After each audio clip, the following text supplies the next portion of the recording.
hay kan in cột vel kan in cột te kan in che vel ani che vel a hian thing kung hi kan nga ve khopa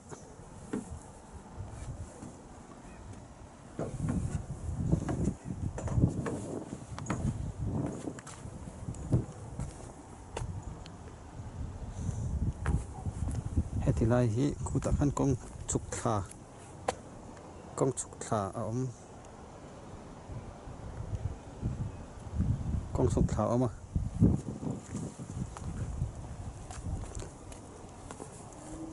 kan veng vel hi hi ni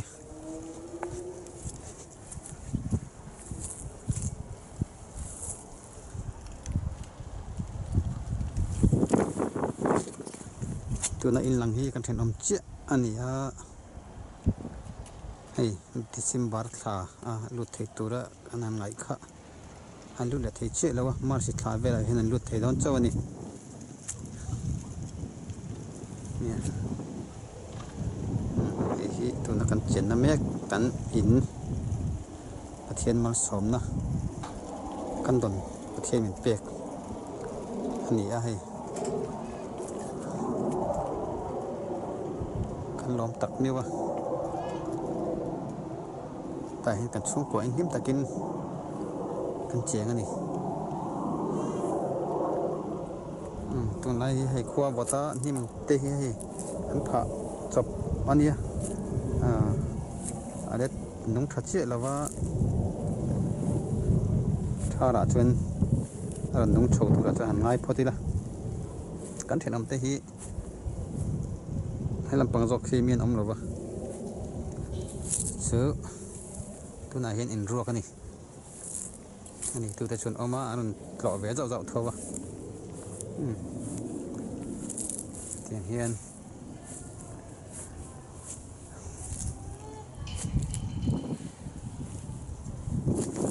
lại tiền hậu khi hay thì bom vát té tới internet cần lạc na internet free anh nhỉ không ấy kan chọc kalam tang kan lu anna ani a hay kini po thing kung te kan nei a thing kung te kan nei ve a thara chuan a him ve dup mai hay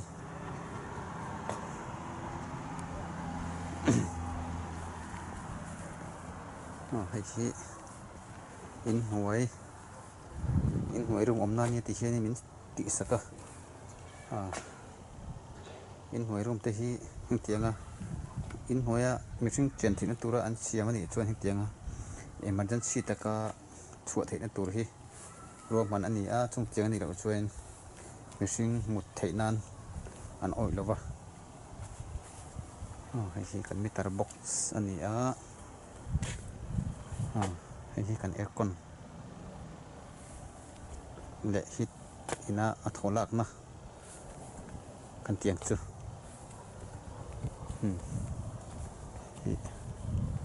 tun hi ti hen in maram pang in hong lam pang ani le to der me china khu ti la ya om motor war khu kan motor pakhat kan nei ma sak jok ania an la chiang chi talawa hei in hong lam pang cha ani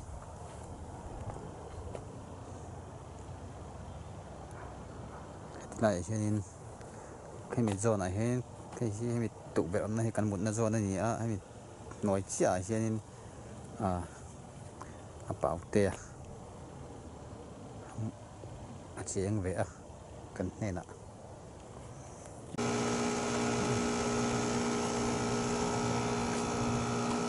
cầm thăng tè in nông cầm thăng tè in nông khoan gì á này cần ven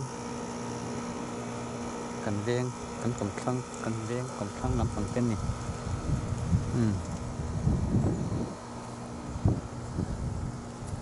cần ven cái cần thầm nó tạo về nè cần thầm tạo về ha nia gì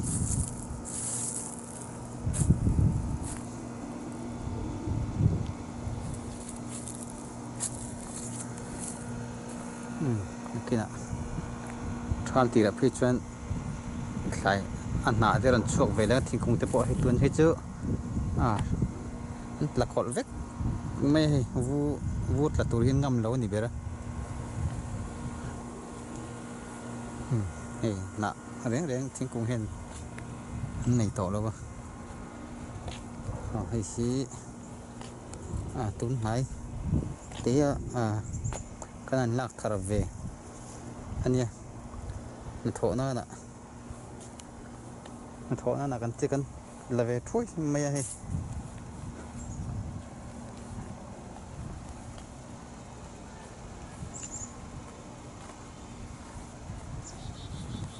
Honda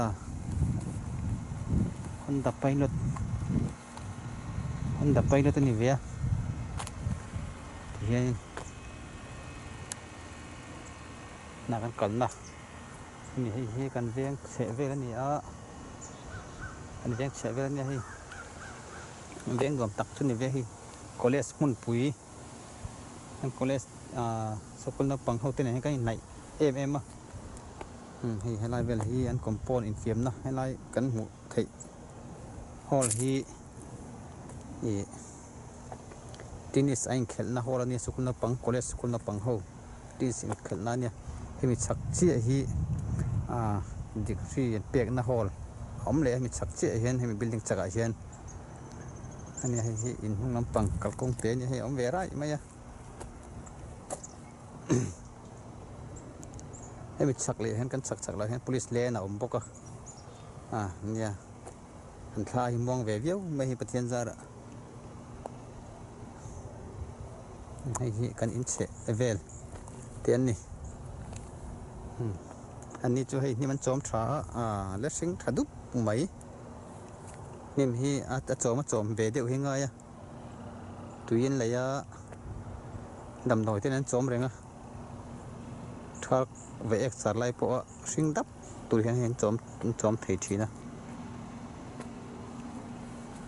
เฮ้ยเนี่ยอินพวกเรามาตั้งกันเห็นลากเทเต้ส่วนนี้อีเห็นให้ไล่เห็นให้มีสิ่งกองตัวเตะเสียมเวไรไม่เฮ้ยเห็นน้ำตัวเตะปอฮิมวยจันตอกขบไม่หันนี่ฮิ3 bedroom เละ1 bath อันเตี้ย1 bath อันเตี้ยอินบัวน่ารูมปูรูมขัดอันไหนหมุนนะรูมทุ่มเกนี่เวรอยจุหมุนน่ารูมทุ่มเละบัวอินมันมีกันไหนอันนี้ที่เห็นนี่ก็ละไอ้ที่กันโคลเตะกันโคลบงวัวเตะอันนี้ที่กันมีตาร์บ็อกซ์เตะเนี่ย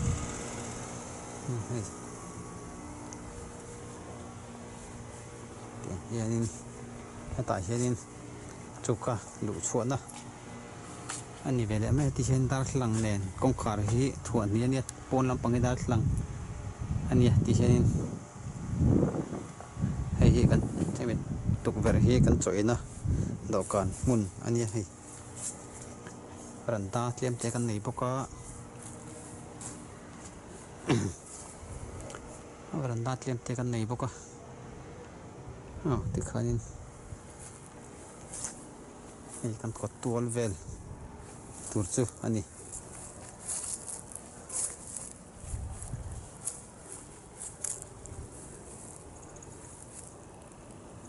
กันเชเว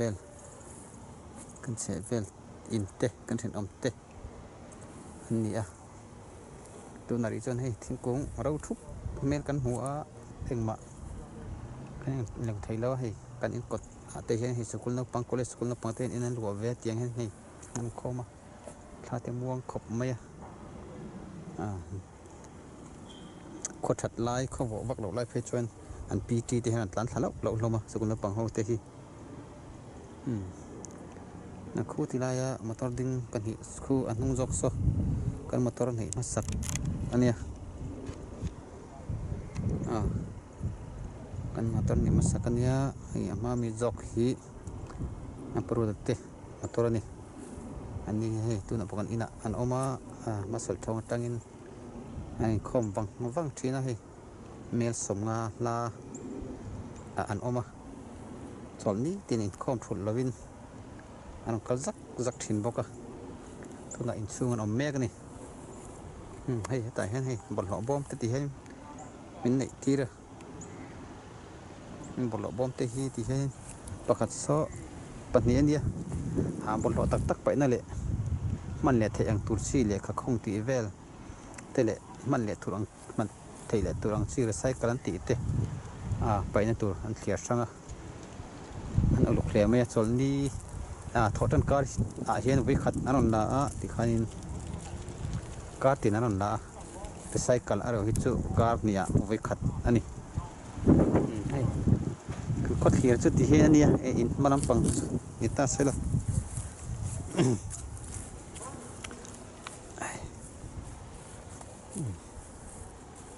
คู่ที่ไหนคนนี้คู่ที่ไหนคนกองเตะสุขสบายไรไม่ยะนี่ให้เสียเนี่ยกันอีก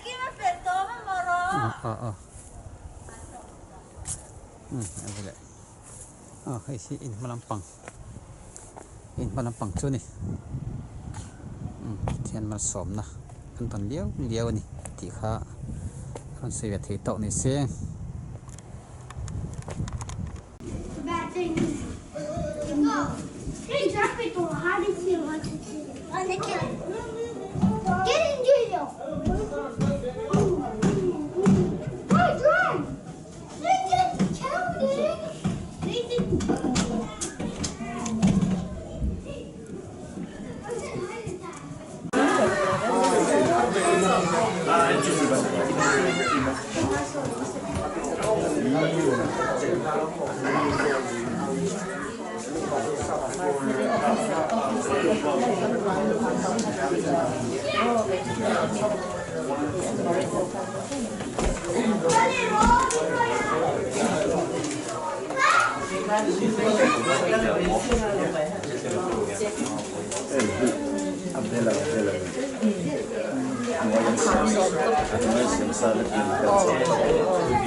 My name is Mike Wilson, and I'm on the board of the Greater Des Moines Habitat for Humanity, and it's my pleasure to MC this dedication this morning at this house. Habitat's been doing business here in Des Moines for more than 30 years. We've constructed several hundred homes for homeowners, and these are always very special events for Habitat, and obviously very, very special events for the family as well. So I'd like to introduce and to start off, introduce Dan Warfel from the Greater Des Moines Habitat, and Dan's going to introduce the family. Once again, good morning. Thank you for being here. I've only worked with lawmna for a short period of time. We have two family services coordinators, and one of them was Naya. She's been here for a long time, but recently decided to work with her own nonprofit called Art for El Salvador. So she put a lot of work in with Law and Law, but I've had the privilege of being able to work with them for the past month or so. Just a little bit about them and their story. So they fled persecution in Myanmar to Malaysia, and then were refugees for a while. And they arrived at the Des Moines International Airport a little over 4 years ago on a day pretty cold like this, but in February. Since then, they've been looking for a place to raise their three sons, and through their friends Jimmy and Zai, who bought a house on Francis 2 years ago, they heard about Habitat for Humanity. Since applying and being accepted in the program, they've worked over 400 sweat equity hours, had over 24 hours of pre-purchase education, plus an extra 2 from Home Inc. in pre-purchase education. So, and they've soaked it all up. Believe me, they know their home ownership now. I think that some of the observations that I've had working with Ball and all over the past month or so is that they've really been up for anything and dedicated to making sure that their goal of home ownership is reached. They are very studious. Like I said, they know their home ownership now. I was going through this quiz that we do with them to make sure that our homeowners are aware of everything when they go into their house. that we've taught them over the course of the program. And lawmna was just question after question, just nailing them. Both of them were, and I was so impressed. And a lot of homeowners, you know, they have a couple things that they need to be reminded of. These guys are right on top of it. And I've been saying this a lot lately about habitat homeowners, but I truly believe it when I say it. They are going to be a great contribution to this neighborhood. The neighborhood's going to be lucky to have them. So thank you for your partnership. Thank you, Dan. So homes like this don't come together without some financial support. I do want to recognize some of the sponsors who worked on this particular house. I'm going to start off with the Polk County Housing Trust Fund, and this morning we have please come up. I'd like to present you a little plaque. Thank you for your contributions. Thank you very much. Also want to acknowledge the Iowa Bankers Association. I don't think there's anyone here from them this morning. And then we have the Des Moines Area Community College, DMAC. And the DMAC building trade students actually built this house from start to finish with the help of the Greater Des Moines Habitat Construction Manager, Ray McDowell. So is anybody there from... Nobody here from DMAC, but I want to thank them as well. And then lastly, I want to thank the Federal Lawmna Des Moines, which is my employer. We also contributed some money to this house as well. So, and our folks have been involved in a lot of construction.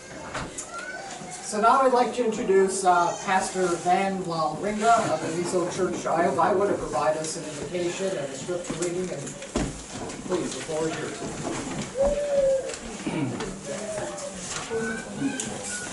Friends, we have gathered together to celebrate the completion of this beautiful home and many hearts and hands that make it possible.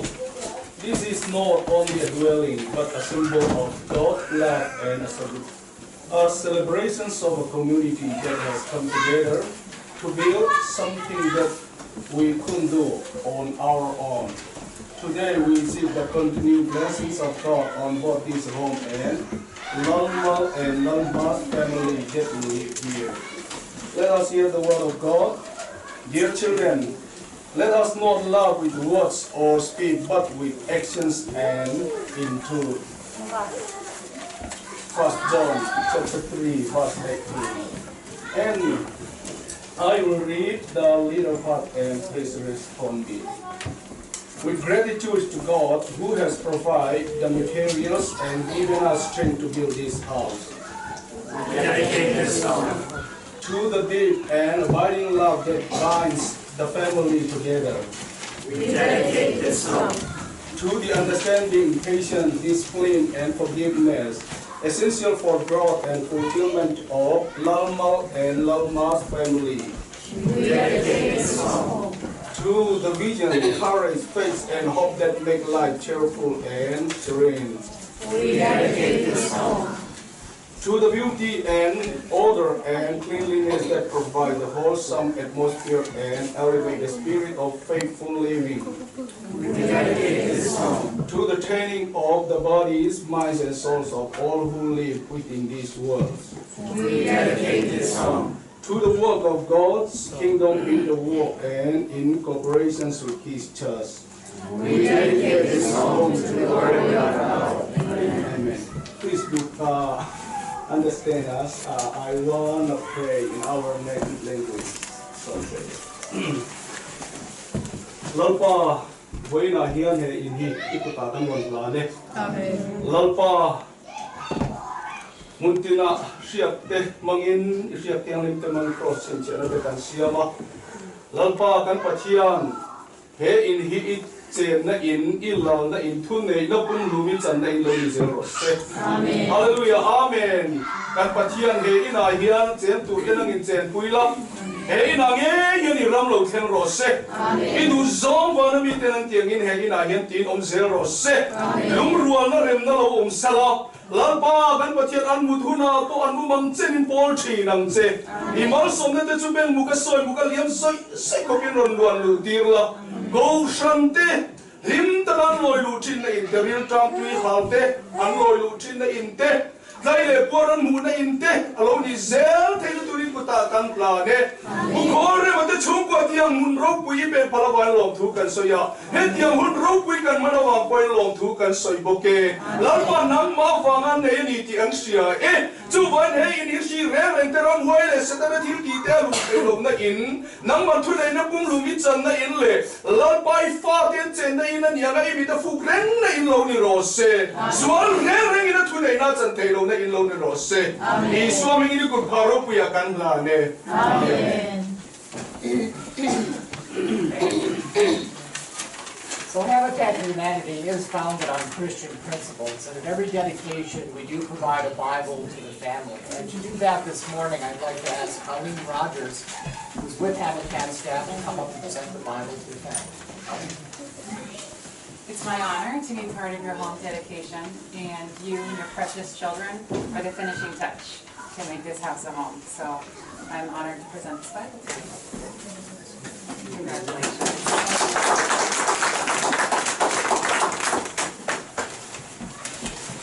Now the homeowners are probably going to need a set of keys to get in on occasion. And so to present them with the keys, I'd like to call Tracy Levine back up from Polk County Housing Trust to present the homeowners with the keys. So it is with great pleasure and pride in Polk County Housing Trust Fund that I present these keys to your family. Congratulations.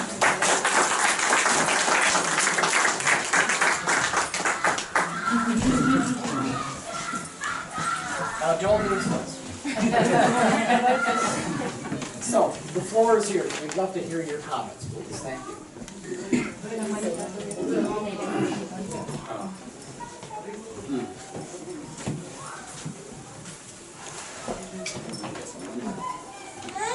Masaberin jelai mun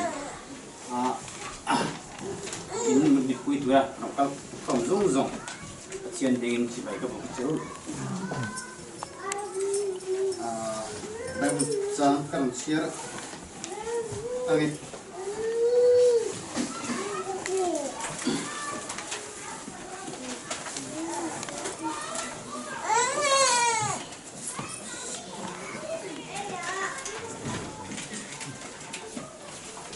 bai bu chang kan chiar na ta chuan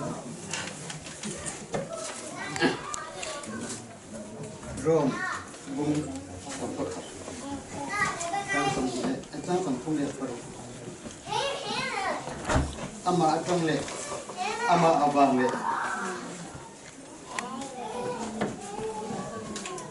ama atan ti zong zong hi alo Malaysia, ane na satu anin ro punya tu amro se amen. Kacian hi aro kui katia. Habitat kan apply tirisianin kan hong kuno pakatin bota trimin min shit ya chuta chuanin ange ya kaltian hatia min entir la ya khain karin ko age ni pachiani chin pakhat min mukira karin ko sa renga Cucu Bible sang panggilan pea, kita kan siapa kania. Cil cetuk tu meruang, taka ancehi min mutira. Angin yang ko cil ruang taka je, ji karet yang cil lawa. Ni masel tu na, atakin hai lo api tekan kal sauta, lo api tekan kal sawa. Cuani heta Christian pastor te nen nakan toka Christian member te nen nakan tokoma khang tiang te eta isukula matang ken sukula pang te poni sela dimek tang poni sela eta pachiani helai huna aro puina pon sona turin ruwal khai takin na thokha atakin min butira kalong tak miwani ikha amasain karon soidua Katian ding tu pakai nomor se, doktor sekat kan, kacang ni tu.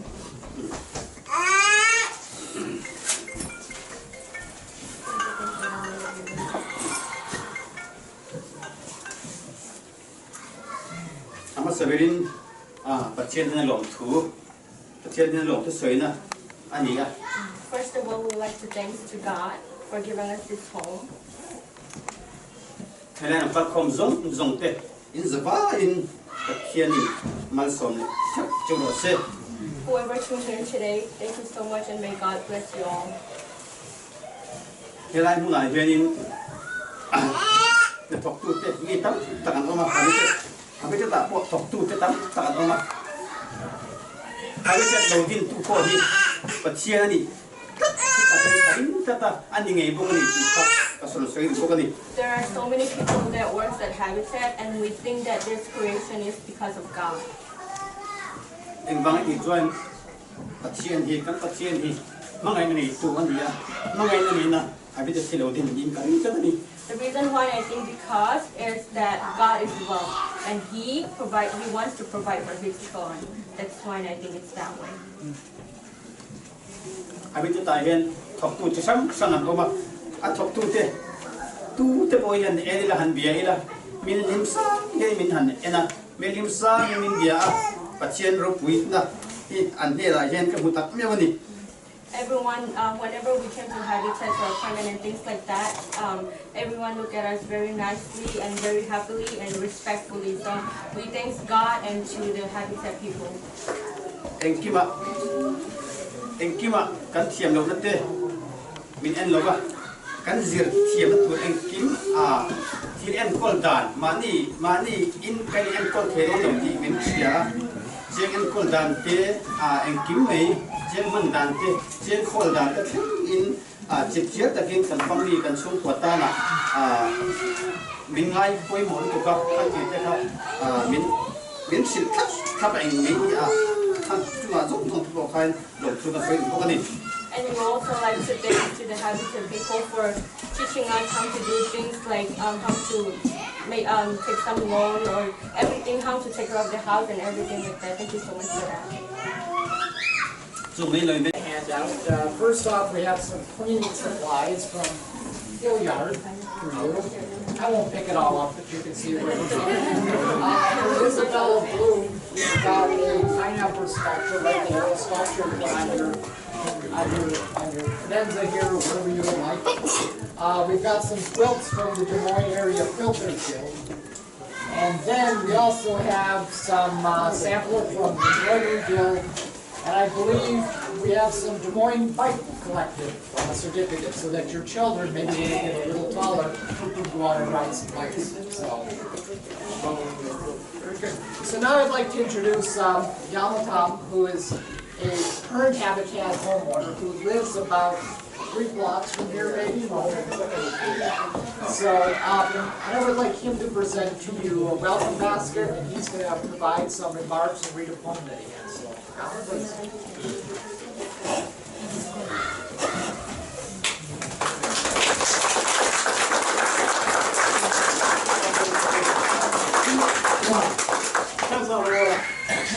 I would like to thank Habitat and these are very creative ideas. I know America is a great nation, but this one is one of good ideas help me. I have never owned a house because of Habitat. I own the house. Second, I want to thank Habitat. I'm a Peterson, the one who called me.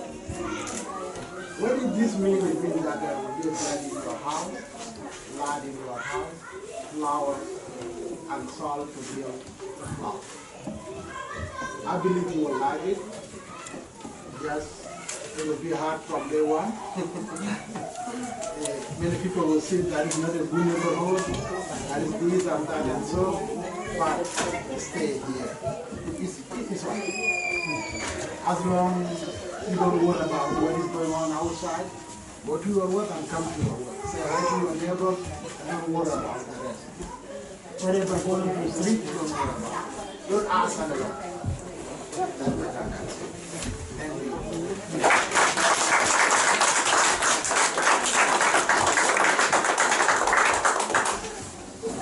And then, Pastor, would you like to do the consecration, please? Lalpa kan lo me với là tiền hung trả kan ma trong trai nó thế thì in hành nó thế kan này yo nhân nó in tu cái này lo bữa dia mà lalpa kan lo thật sẽ cái này anh kia bị kuta kan là na với nó kan ti zong sung aro kui nó chẳng về rồi thế Isu Kristan bin kan đi amen. I want to thank everyone for attending this morning. I want to thank all the volunteers who worked on this house. A special congratulations to you for getting into this house. I invite everyone to stay around, tour the home, and partake of some of the refreshments that are here as well. So again, thank you very much. Congratulations.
Sống an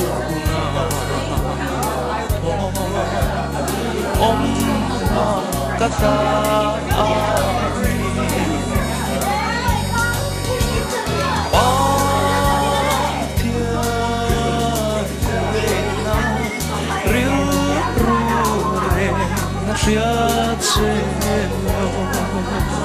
cái chờ khi chú run cho đúng mấy tên ăn chân đã chua cả tên cả chua cả tên